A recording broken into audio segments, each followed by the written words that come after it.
जब तीसरी क्लास में थी तब सगाई हो गई थी। तीसरी क्लास में सगाई हो गई थी? जी।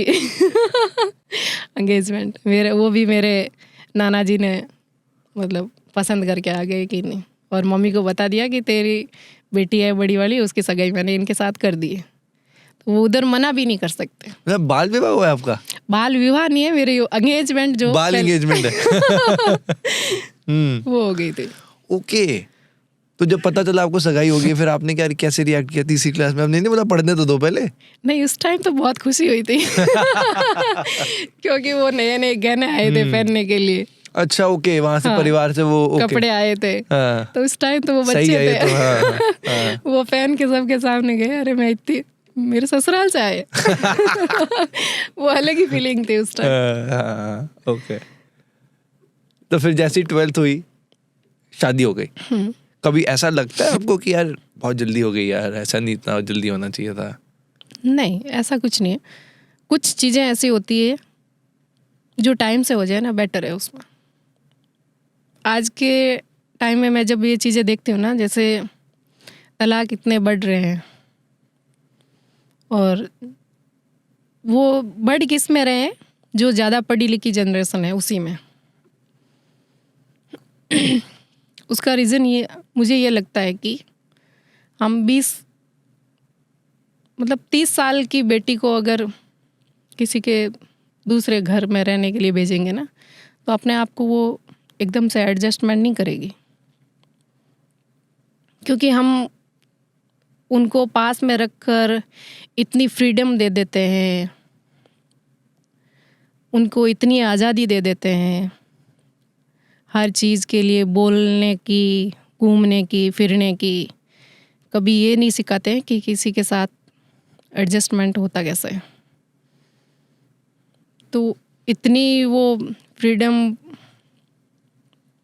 में बच्ची जब किसी के घर जाती है ना, एकदम से एडजस्टमेंट नहीं करती है। वो फिर अपनी शर्तों पे जीती है। वो फिर वो वैसा नहीं करेगी जैसा उसका हस्बैंड कह रहा है, या जैसे उनके सास ससुर कह रहे हैं। फिर उनको लगता है कि नहीं, मैं ही सब कुछ हूँ, जो मेरा कहना मानेगा वो मेरे साथ रहेगा। तभी तलाक होते हैं। बिल्कुल। और पहले के टाइम होता क्या है कि जब 17-18 लास्ट टू लास्ट 20 साल 21 साल लड़की दूसरे घर चली जाती थी, और पीर वाले भी यही बोलते थे कि बेटा वहाँ से कभी मतलब रूठ के वापस मत आना। बोलते हैं ना, लड़ाई झगड़ा करके मेरे घर मत आना।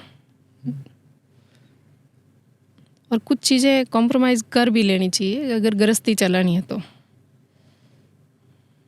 बोलते हैं ना, लड़कियों को फ्रीडम होनी चाहिए, वैसा होना चाहिए। सारी चीज़ें अपनी शर्तों पे क्यों करनी है? कुछ चीज़ें उनकी शर्तों पे कर लो ताकि घर बस जाए, परिवार बस जाए। अगर वो करना ही नहीं है तो फिर साधु बन जाओ, क्यों किसी को परेशान कर रहे हो? कहीं हम किसी सोसाइटी के बीच रह रहे हैं तो वो कॉम्प्रोमाइज़ तो करना ही पड़ेगा। सारे रूल्स हमारे नहीं चल सकते। मुझे लगता है कि कुछ चीज़ें टाइम से हो जाएं तो अच्छी बात है। तो ज़्यादा समझदार नहीं होती है बेटी, अगर ज़्यादा दुनियादारी वो नहीं देखती है ना, तो वो ससुराल वालों के साथ अच्छे से घुल मिल जाती है। फिर उनको लगता है कि नहीं, ये मेरा घर है, ये मेरे सास ससुर है, ये मेरा हस्बैंड है, ये मेरे बच्चे हैं। लेकिन जब 30 साल के बाद उसको लगता है कि क्या है, सब कुछ तो मैं ही हूँ। लेकिन 20 साल की उम्र या 18 साल की उम्र में वो उनको इतना नहीं लगता है कि मैं इनके अगेंस्ट जाके कुछ कर सकूं।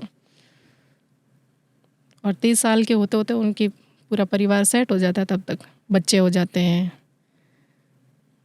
फिर उनको अपना घर ही लगता है कि नहीं, यही मेरा घर है, ये मेरा परिवार है।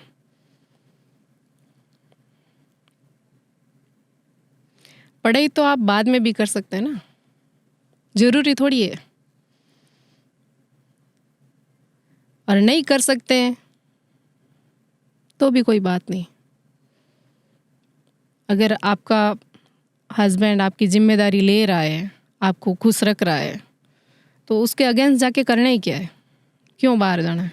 पर ये तो बाद में अगर मानो कि हस्बैंड, मतलब लड़कियां जो सोचती हैं कि कुछ लड़कियां ये भी सोचेंगी ना कि यार अगर मेरा हस्बैंड मुझे खुशी नहीं रख रहा या वो घर पे लड़ाइयाँ ही कर रहा है, तो अगर मैं एटलीस्ट इंडिपेंडेंट होंगी तो मैं अपने लिए एटलीस्ट कुछ बात कर रख पाऊंगी, या मैं अपनी इंडिपेंडेंस से कुछ चीज़ों को सही भी कर पाऊंगी, या अगर उस पर भी प्रेशर पड़ रहा है तो मैं आधा प्रेशर मैं ले लेती हूँ, मैं भी पैसे कमा के देती हूँ और जिम्मेदारी मैं भी उतनी निभाती हूँ और हम इक्वली चलें। तो वो चीज़ें दोनों रजामंदी से होती है ना, ऐसे थोड़ी है कि नहीं मैं ही सब कुछ करूँगी।